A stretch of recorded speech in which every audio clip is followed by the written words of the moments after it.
नमस्कार, स्वागत है आप सभी का उत्तराखंड के हमारे इस बुलेटिन में। आपके साथ मैं अंजलि झा। तो चलिए बुलेटिन की शुरुआत करते हैं खबरों से। पावटा साहिब से देहरादून को जोड़ने वाला 4 लेन मार्ग अब अपने अंतिम चरण में है और इस अहम परियोजना के पूरे होने के बाद न सिर्फ आवागमन सरल होगा, बल्कि औद्योगिक इकाइयां, पर्यटन स्थलों और व्यापारिक गतिविधियों को भी एक नई रफ्तार मिलेगी। इस 4 लेन हाईवे की कुल लंबाई 45 किलोमीटर की है। इसे 2 पैकेज में तैयार किया गया है। इसकी जानकारी सीएम धामी ने अपने ऑफिशियल एक्स हैंडल पर दी है।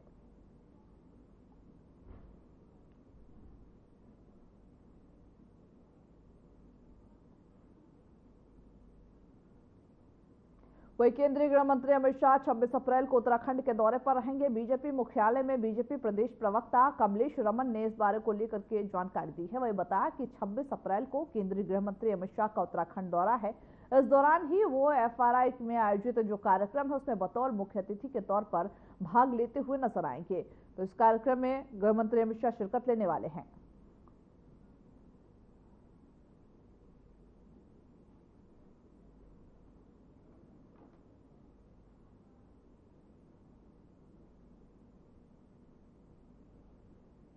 देखिए हमारे गृह मंत्री जी माननीय अमित शाह जी का 26 तारीख को उत्तराखंड में आगमन है और हम उनका स्वागत भी करते हैं क्योंकि उनका कार्यक्रम यहाँ प्रस्तावित है। एफआरआई में उनका कार्यक्रम होना है और वो संबोधित करेंगे यहाँ के जनमानस को।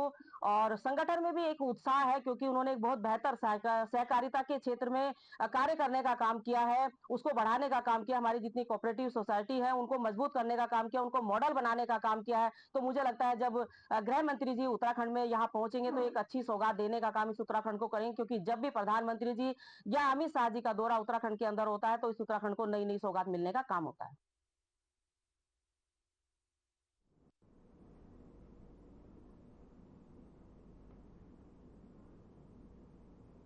हल्द्वानी में कॉलेज के लाल बहादुर शास्त्री सभागार में संविधान निर्माता भारत रत्न डॉक्टर भीमराव अम्बेडकर सम्मान कार्यक्रम श्यामलाल आर्य की अध्यक्षता में संपन्न हुआ। इस कार्यक्रम में मुख्य अतिथि बीजेपी सांसद अजय भट्ट पहुंचे थे और जिला अध्यक्ष प्रताप सिंह विष्ट, महापौर गजराज विष्ट सहित विधायकगण, दायित्वधारीगण और वरिष्ठ जो पदाधिकारी कार्यकर्ता बड़ी संख्या में वहां पर उपस्थित नजर आए।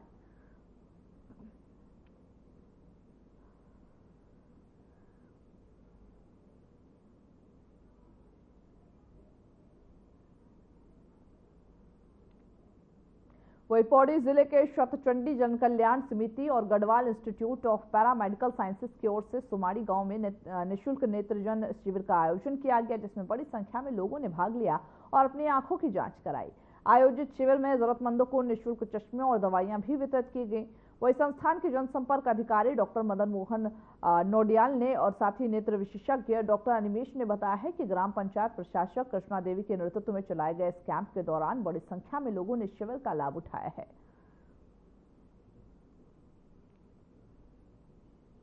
तो जहां नेत्र वो GIPS Garhwal institute of paramedical science I camp के लिए जगह सुदूर गांव में भी कैंप लगाया जा रहा है और इसके लिए हम विशेष आभार व्यक्त करते हैं पौड़ी की CMO डॉक्टर पारुल गोयल जी का, कि उन्होंने बिल्कुल इन शॉर्ट टाइम में मुश्किल से 1 दिन में ही उन्होंने हमें अनुमति दी और हम लोग चाह रहे हैं कि हम जन सेवा में भागीदारी करते रहें और हमारा जो ये पलायन है ये पौड़ी से, इसको रोकने में GIPS का महत्वपूर्ण योगदान हो सकता है, इसलिए हम लगातार लगे हुए हैं।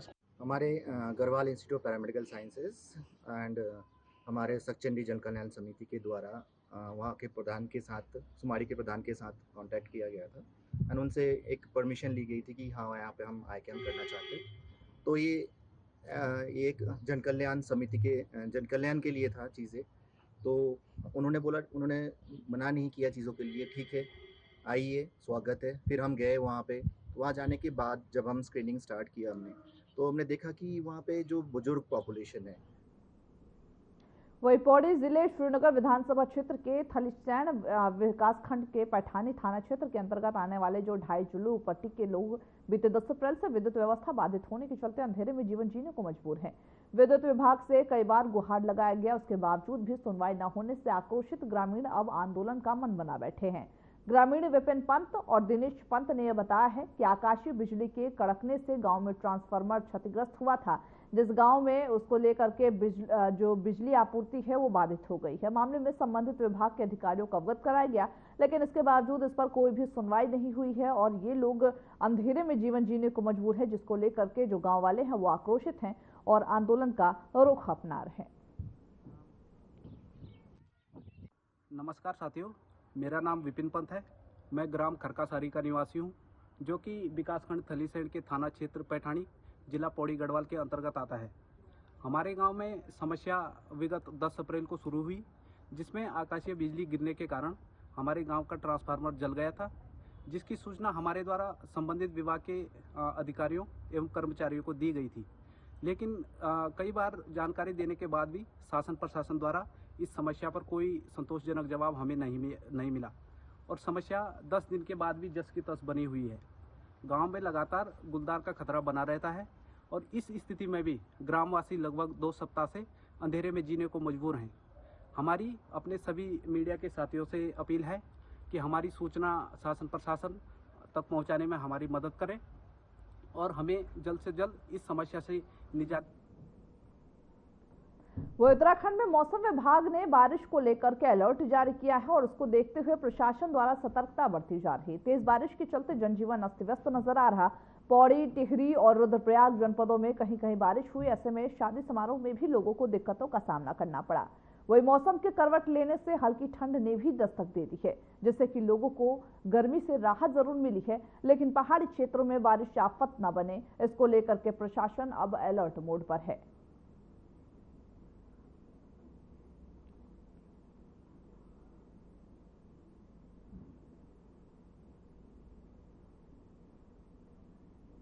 वही मामला गंगनहर कोतवाली के रेलवे स्टेशन का है, जहां पर ई-रिक्शा चालकों ने सफाई कर्मचारी के साथ जमकर मारपीट की है। दरअसल कर्मचारी रेलवे स्टेशन पर सफाई कर रहा था। इस दौरान ही ई-रिक्शा हटाने को लेकर विवाद उत्पन्न हुआ, जिसके बाद ई-रिक्शा चालकों ने सफाई कर्मचारी की मारना उसको शुरू कर दिया। वहीं पीड़ित ने पुलिस से गुहार लगाई है और मामले को लेकर के न्याय मांगा है।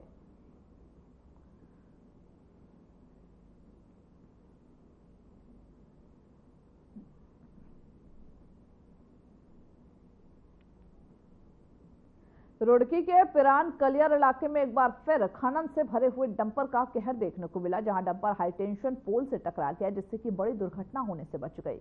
वो इस दौरान एक स्कूटी सवार युवक भी इसकी चपेट में आ गया, जो बाल बाल बच गया।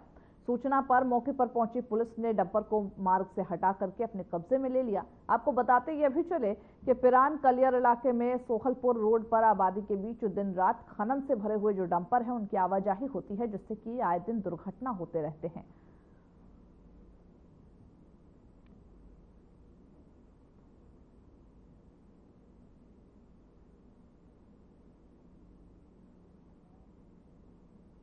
वो उत्तराखंड में 10वीं और 12वीं के रिजल्ट घोषित हो चुके हैं। 12वीं के 83% से ज्यादा जो छात्र छात्राएं हैं वो इस बार पास हुए हैं। बताते ये चले कि देहरादून की अनुष्का राणा टॉपर रही, जबकि केशव भट्ट, कोमल कुमारी और आयुष सिंह रावत ने भी टॉप 3 में जगह बनाई है। तो वही मेधावी छात्र छात्राओं को प्रोत्साहित करने के लिए उत्तराखंड सरकार की कई तरह की स्कॉलरशिप स्कीम भी चलाया है। मुख्यमंत्री मेधावी छात्रवृत्ति प्रोत्साहन योजना के अंतर्गत अगर मेधावी छात्र देश की टॉप शैक्षिक संस्थानों में एडमिशन लेते हैं तो सरकार की तरफ से उन्हें 50,000 रुपए अलग से दिए जाएंगे। वही बताते ये भी चले कि केंद्रीय शिक्षा मंत्रालय के नेशनल इंस्टीट्यूशन रैंकिंग फ्रेमवर्क देश के टॉप विश्वविद्यालयों, कॉलेजों और शैक्षिक संस्थानों की लिस्ट भी जारी करती है। इस लिस्ट में जो टॉप 50 में शामिल शैक्षिक संस्थान होंगे, अगर किसी भी छात्र छात्रा को दाखिला मिलता है तो वह स्कॉलरशिप के लिए अप्लाई कर सकते हैं। हालांकि ये पहले आओ पहले पाओ के तरह स्कीम है। पहले 100 जो छात्र हैं उनको ही 50,000 रुपए की स्कॉलरशिप मिलेगी।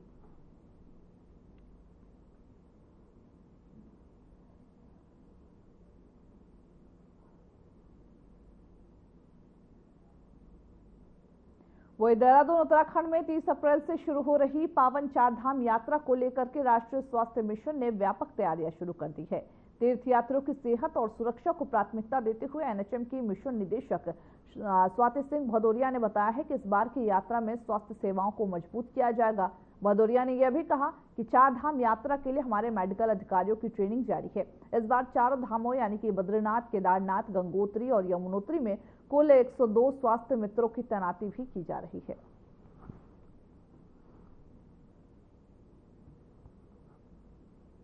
इसमें जो हमारे मेडिकल ऑफिसर्स हैं उन सबकी ट्रेनिंग भी चल रही है अभी, और जो रेगुलर मेडिकल स्टाफ है हमारा उसके अतिरिक्त स्वास्थ्य मित्र भी लगाए जाते हैं, जो 102 की संख्या में इस बार एनएचएम द्वारा लगाए जा रहे हैं। और हमारी जो मेडिकल रिलीफ पोस्ट हैं वो भी चारधाम रूट पे लगाई जाती हैं। तो 25 हमारी इस बार एमआरपीज भी लग रही हैं, जिसमें स्वास्थ्य मित्रों को और हमारे फार्मासिस्ट और मेडिकल ऑफिसर्स को पोस्ट किया जाएगा, जो कि हमारे आने वाले सभी श्रद्धालुओं की जांच और स्क्रीनिंग का कार्य करेंगे।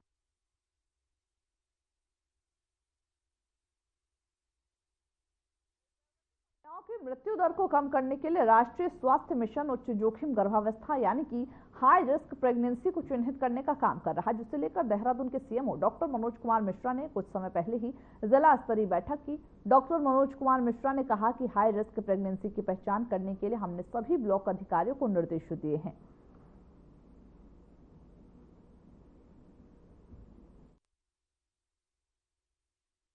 देखिए, मैटरनल मोर्टेलिटी को अगर हम कम करना है तो हाई रिस्क प्रेगनेंसी उनको आइडेंटिफाई करना एक बहुत बड़ा अहम उसमें पड़ाव है। तो कैसे हम समय से हाई रिस्क जो प्रेगनेंसी है उसको आइडेंटिफाई करें, उसके लिए हमने कहा कि सब जो एएनएम सेंटर है उस पर बीपी इंस्ट्रूमेंट होना चाहिए, सभी जगह वेइंग मशीन होनी चाहिए, उनका ग्लूकोमीटर होना चाहिए, चेक हीमोग्लोबिन भी सबको प्रोवाइड किए गए हैं। साथ में यूरिन की जाँच करने का जो एल्बुमिन जाँच करते हैं वो सब चीज़ें वहाँ पर होनी चाहिए।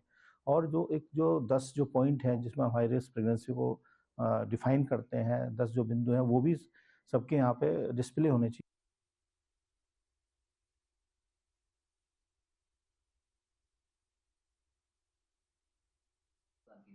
देखिए, मैटरनल मोर्टेलिटी को अगर हम कम करना है तो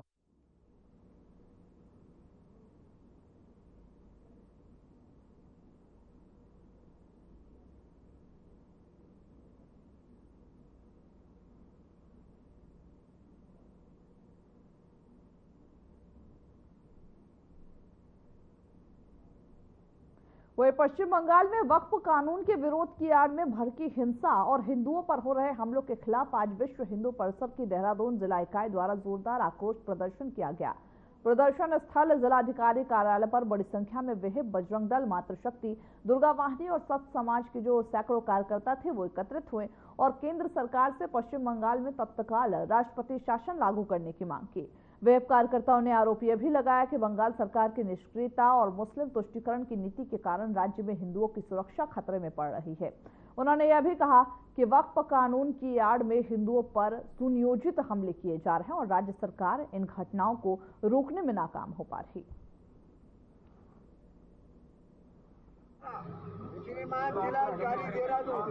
मजबूरी है, लाचारी है, सिर्फ एक मजहब के कारण दुनिया पर विपदा भारी है और जाग नहीं पाए। यदि हम तो जीवन भर पछताएंगे। उठो सनातन देवीरो, अपना धर्म बचाएंगे। आज धर्म बचाने के लिए, देश बचाने के लिए बहनों के बलात्कार हो रहे हैं, हमारे हिंदू घरों को जलाया जा रहा है, दुकानों को लूटा जा रहा है। ऐसी अराजकता नंगा नाच भारत के अंदर एक और दोबारा कश्मीर बनाने की कवायद पर मुर्शिदाबाद को लगाया जा रहा है। और वो ममता, मुलायम, इस तरह के लोग एक बार भी अपने शब्दों को हिंदुओं के लिए नरम व्यवहार का काम नहीं करते। आज कहाँ है विपक्ष, कहाँ है न्यायालय जो आधी रात को खुलता है। आज हिंदुओं की दमन की यह प्रक्रिया बड़े चरम पर है, लेकिन कोई बोलने वाला नहीं। आज हिंदू समाज के लिए बोलने वाला विश्व हिंदू परिषद है, बजरंग दल है। सड़कों पर उतरेंगे, आंदोलन करेंगे। संघर्ष की नौबत आई तो संघर्ष भी करेंगे, हथियारों के साथ भी संघर्ष करेंगे। वही कॉर्बेट नगरी रामनगर विधानसभा के दुर्गापुरी में महिला कीर्तन मंडली द्वारा पूजा अर्चना के साथ भव्य कलश यात्रा का शुभारंभ हुआ। भव्य कलश यात्रा दुर्गापुरी मंदिर के कौशलपुरी शिव मंदिर तक ढोल नगाड़ों के साथ निकाली गई, जिसमें महिलाओं ने कुमाऊं परिधान में बड़ी संख्या में भाग लिया। साथ ही स्थानीय लोग कलश यात्रा में प्रतिभाग करते हुए नजर आए। 4 दिवसीय हनुमान कथा का आयोजन और 22 अप्रैल को भव्य भंडारे का आयोजन किया जाएगा।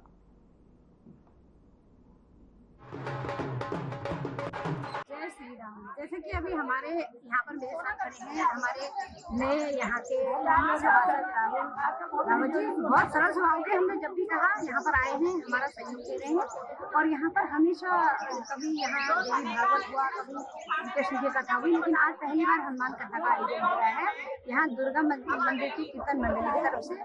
बहुत अच्छा आ रहा है। जैसे कि हम सोचते हैं कि हमारा सनातन धर्म आगे बढ़े और उसकी सबसे अच्छी पहल है कि यहाँ पर सभी महिलाएं अपनी पारंपरिक वेशभूषा में यहाँ पर आई हुई हैं। हमें बहुत अच्छा लग रहा है और हम यही चाहते हैं कि हमेशा जगह जगह इसी तरह के कार्यक्रम होते रहें।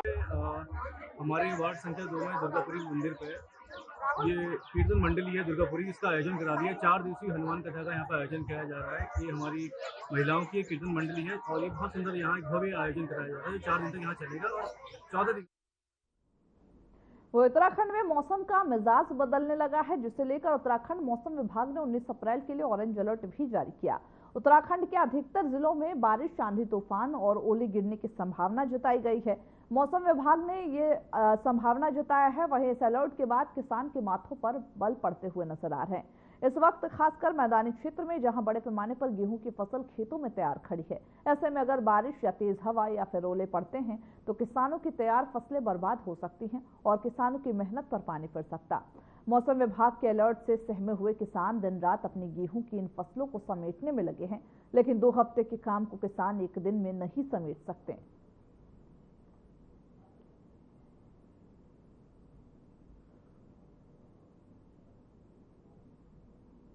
तो बढ़ते अगली खबर की ओर, जहां पर अभी अब हमने आपको जैसे कि बताया था कि आंधी तूफान की वजह से उत्तराखंड में हाई अलर्ट जारी किया गया। वहीं दूसरी खबर यह, हरिद्वार पुलिस ने एक बार फिर स्पष्ट कर दिया कि असामाजिक तत्वों के लिए जिले में कोई भी जगह नहीं है। गुंडा एक्ट के तहत कार्रवाई करते हुए 2 कुख्यात अपराधियों को जिला बदर कर दिया है। कोतवाली नगर पुलिस ने पुलिस अधीक्षक के निर्देश में सौरभ सैनी और विष्णु उर्फ ढुल्लू को चिन्हित किया है और उनके खिलाफ पुख्ता साक्ष्यों के साथ जिला मजिस्ट्रेट के समक्ष पेश कर दिया, जिसके बाद अदालत है उसके आदेश पर दोनों को हरिद्वार की सीमाओं से बाहर कर दिया गया।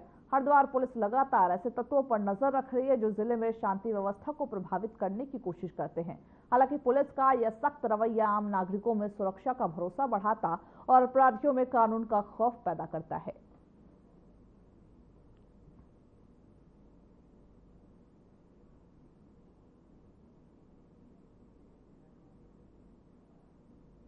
वहीं हरिद्वार के पुराने इंडस्ट्रियल एरिया में स्थित शिव शक्ति टेंट हाउस में अचानक भीषण आग लग गई। आग की लपटें इतनी तेज थी कि चंद मिनटों में ही टेंट हाउस में रखा हुआ लाखों का सामान जलकर राख हो गया। स्थानीय लोगों ने इसको लेकर के जब गोदाम से धुआं निकलते हुए देखा तो आग की लपटें देखी तो तत्काल फायर ब्रिगेड को सूचित किया गया। सूचना मिलते ही फायर ब्रिगेड मौके पर पहुंची। 3 गाड़ियां और 8 दमकल कर्मी टीम मौके पर पहुंची और घंटों की कड़ी मशक्कत के बाद आग पर काबू पा लिया गया। फायर विभाग के अधिकारियों के मुताबिक आग लगने का जो कारण है वो अभी तक स्पष्ट नहीं हो पाया है, लेकिन प्रथम दृष्टया इसे शॉर्ट सर्किट की वजह से आग लगना बताया जा रहा।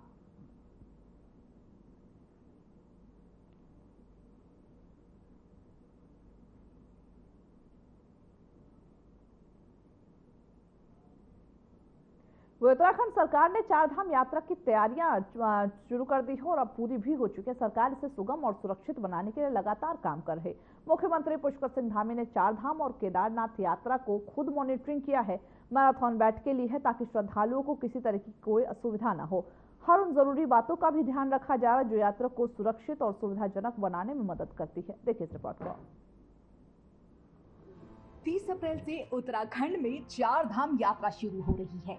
यात्रा की तैयारियों को लेकर शासन और प्रशासन उन्हें पुख्ता कर रहा है। 4 धाम यात्रा को लेकर सीएम पुष्कर सिंह धामी कह रहे हैं कि यात्रा की सभी तैयारियां लगभग पूरी हो चुकी हैं, जिसे सरल और सुगम बनाने के लिए यात्रा से जुड़े स्टेक होल्डरों से उन्होंने संवाद किया है और श्रद्धालुओं की यात्रा सुखद और सुरक्षित हो इस संकल्प को लेकर काम किया है।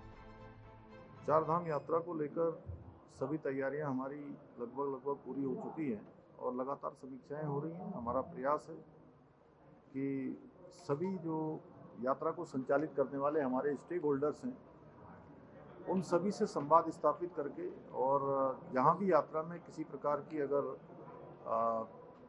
उसको विस्तार की आवश्यकता पड़ती है या कोई और काम करना पड़ता है तो हम वो सब काम लगातार करेंगे, लगातार संवाद बनाएंगे। आने वाले श्रद्धालुओं को, तीर्थयात्रियों को यात्रा में किसी प्रकार का कठिनाइयों का सामना न करना पड़े, उनकी सुरक्षा भी हो और साथ ही साथ जो हमारे होटल व्यवसायी हैं, टैक्सी वाले हैं, हमारे टूर गाइड हैं, हमारे तीर्थ पुरोहित हैं, जो भी लोग यात्रा को संचालित करते हैं उन सब का काम चलना चाहिए और उसके निमित्त उत्तराखंड आने वाले प्रत्येक श्रद्धालु को उत्तराखंड में हम यात्रा कराएंगे। ये हमारा मैराथन बैठकें की जा रही हैं ताकि श्रद्धालुओं को किसी भी प्रकार की परेशानी ना हो। श्रद्धालुओं की सुरक्षा का विशेष ख्याल रखा जा रहा है। ऐसे में कैबिनेट मंत्री सतपाल महाराज का भी कहना है कि चारधाम यात्रा को लेकर सरकार अपनी पूरी तैयारी कर रही है। अधिकारियों से हाली टिकटों की कालाबाजारी के खिलाफ भी वो सख्त कार्रवाई करने के साथ ही यात्रा रूट पर मनमाने पार्किंग शुल्क न वसूले जाने पर जोर दे रहे हैं और अगर ऐसा कोई करता हुआ पाया जाता है, इसके लिए अधिकारी को सख्त कार्रवाई के भी निर्देश हैं। वहीं श्रद्धालुओं को ऑनलाइन ऑफलाइन पंजीकरण, मोबाइल ऐप से पंजीकरण के साथ साथ इस साल आधार नंबर से भी पंजीकरण की सुविधा दी गई है। इस साल भी हरिद्वार, ऋषिकेश और हरबर्टपुर में ऑफलाइन पंजीकरण की व्यवस्था है। देहरादून स्थित उत्तराखंड पर्यटन विकास परिषद के मुख्यालय में स्टेट लेवल कंट्रोल रूम भी तैयार किए गए हैं, जो कि 24 घंटे संचालित रहेंगे। हमने चारधाम यात्रा की तैयारियां कर ली हैं। श्री यमुनोत्री और श्री गंगोत्री धाम में कपाट खुलने के साथ 30 अप्रैल 2025 को चारधाम यात्रा हमारी शुभारंभ उसकी शुरुआत हो जाएगी। भगवान श्री केदारनाथ धाम के कपाट 2 मई को और श्री बद्रीनाथ धाम के कपाट 4 मई को और हेमकुंड साहब के कपाट 25 मई को 2025 को श्रद्धालुओं के दर्शनों के लिए खोले जाएंगे। सरकार ने चारधाम यात्रा 2025 की सभी तैयारियां पूरी कर ली हैं। यात्रा की व्यवस्था एवं तैयारियों के लिए स्थानीय प्रशासन के साथ साथ पर्यटन विभाग एवं अन्य विभाग की सक्रियता से जो है लोग कार्य में जुटे हुए हैं। चारधाम यात्रा 25 को देखते हुए आयुक्त गढ़वाल मंडल तथा जिलाधिकारी को चारधाम यात्रा मार्गों पर आवश्यक व्यवस्थाओं हेतु कमिश्नर गढ़वाल पौड़ी मंडल को 25 लाख, जिलाधिकारी हरिद्वार को 1 करोड़, जिलाधिकारी टेरी को 1 करोड़, जिलाधिकारी देहरादून को 1 करोड़, जिलाधिकारी पौड़ी को 50 लाख, जिलाधिकारी चमोली को 3 करोड़, जिलाधिकारी उत्तरकाशी को 3 करोड़, जिलाधिकारी रुद्रप्रयाग को 3 करोड़, कुल ये जो है 12 करोड़ 75 लाख की राशि जो है अवमुक्त की गई है। तो इससे जो है मैं समझता हूँ कि काफी कार्य किए जाएंगे। चारधाम यात्रा सुरक्षित और सुव्यवस्थित हो, इसके लिए सरकार पूरी तरह से मुस्तैद है। राज्य के कैबिनेट मंत्री और रुद्रप्रयाग जनपद के प्रभारी मंत्री सौरभ बहुगुणा का कहना है कि चारधाम यात्रा उत्तराखंड की शान है और इसके सुचारू संचालन के लिए सरकार हर संभव कोशिश कर रही है। मुझे पूर्ण विश्वास है कि सरकार की प्राथमिकता है चारधाम यात्रा। उत्तराखंड की कहीं ना कहीं शान से जुड़ा हुआ चारधाम यात्रा जुड़ती है। पूरा विश्व की नज़र चारधाम यात्रा पे रहती है और हमारी पूरी कोशिश रहेगी कि जो श्रद्धालु आए उनके लिए यात्रा सुगम भी हो, सुरक्षित भी हो। देखिए, सुरक्षा भी बहुत बड़ी एक हमारी फोकस एरिया है, क्योंकि वो कहीं ना कहीं आपदाग्रस्त क्षेत्र है। आपने देखा है पिछले साल भी 31 जुलाई को आपदा आई थी, बहुत भीषण आपदा आई थी। सरकार ने बहुत अच्छा काम करते हुए लगभग 12 से 13 हज़ार लोगों को सकुशल वहाँ से बाहर निकाला था। तो हम चाहते हैं कि जो भी यात्री यहाँ पर आए उसके लिए यात्रा अच्छी हो, सुगम हो, उसको आशीर्वाद मिले बाबा केदार का, लेकिन सुरक्षित भी हो यात्रा। गौरतलब है कि 30 अप्रैल को गंगोत्री, यमुनोत्री, 2 मई को केदारनाथ और 4 मई को बद्रीनाथ के कपाट खोले जाने हैं। चारधाम यात्रा के दौरान बड़ी संख्या में निजी और कमर्शियल वाहनों की भी आवाजाही होती है। ऐसे में उत्तराखंड में वायु प्रदूषण का खतरा बनता है। इसके लिए राज्य सरकार ने किसी भी कमर्शियल वाहन के लिए ग्रीन कार्ड जरूरी कर दिया है। उत्तराखंड परिवहन विभाग के ई पोर्टल के जरिए कमर्शियल वाहन चालक ग्रीन कार्ड के लिए आवेदन कर सकते हैं। चारधाम यात्रा के लिए जो शुरुआत है वो रजिस्ट्रेशन तो 28 से हो रहे हैं पर्यटन के पोर्टल पर। 28 अप्रैल से सभी गाड़ियों के लिए जो कि कॉमर्शियल पैसेंजर व्हीकल हैं, चाहे वो उत्तराखंड राज्य से हों या फिर अन्य राज्यों के, तो चारधाम यात्रा पर जाने के लिए उनके लिए ग्रीन कार्ड बनाना अनिवार्य होता है। और ये एक ऑनलाइन पोर्टल के थ्रू जो कि परिवहन विभाग ने डेवलप किया हुआ है और 2021 से इसको हमने लाइव किया है। तो ऑनलाइन पोर्टल के थ्रू और ऑनलाइन मीडियम से ही ग्रीन कार्ड हम इशू करेंगे इस बार भी।